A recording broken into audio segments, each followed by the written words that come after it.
Bussy Anand சொல்றாரு தாவேகாவின் வேட்பாளர்கள் 4-3 இடத்துல போட்டி போடுவாங்க அப்படி. 4-3 இடத்துல போட்டி போட்டாங்கன்னா கட்சி நட்டுக்கிட்டு போவாது, நக்கிக்கிட்டு தான் போகும்.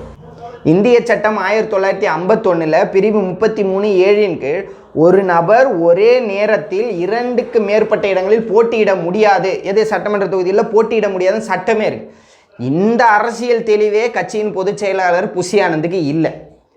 கட்சியின் பொதுச் செயலாளரே இப்படி ஒரு அரசியல் தற்கூரியாக இருக்கும்போது கடைகோடி தொண்டனின் நிலைமையே நினச்சி பாருங்க. எனக்கு தெரிஞ்சு நம்ம டக்ளஸ் தளபதி புஷி ஆனந்த பொதுச் செயலாளராக போடுறதுக்கு முன்னாடி கொஞ்சம் காத்திருந்துருக்கலாம், ஒரு நல்ல அலையை எடுத்து போட்டிருக்கலாம்.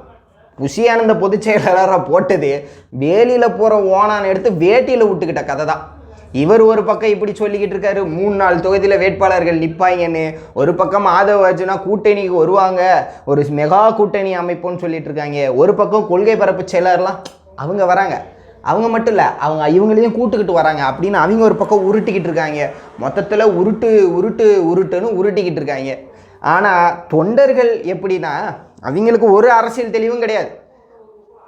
காவேரி பிரச்சனை, முல்லை பெரியாறு பிரச்சனை, ஹைட்ரோ கார்பன் திட்டம், மீத்தேன் திட்டம், ஏன் சாதி ஆணவ படுகொலைகளுக்கு வாய் திறக்காதது இப்படின்னு தொண்டனுக்கு எந்த அரசியலுமே தெரியாது. அவனுக்கு ஒரே நோக்கம், எங்கள் தளபதியை தமிழ்நாடு சிஎம் ஆக்கணும். ஒரு பக்கம் ஆதவ அர்ஜுனா, ஒரு பக்கம் செங்கோட்டையன், ஒரு பக்கம் புஷி ஆனந்த், மொத்த பேர் சேர்ந்து அவர் உசுப்பேற்றி விட்டு ஏற்கனவே தொண்டர்களை தற்குறி கூட்டம்னு விமர்சிக்கிட்டு இருக்காங்க. இந்த தற்குறி கூட்டத்தின் தலைவனாக விஜய் அவர்கள் இருக்கார். இப்போ அதுக்கு பிராண்ட் அம்பாசிடரா யார்? நம்ம பொதுச் செயலாளர் புஷி ஆனந்த் தான்.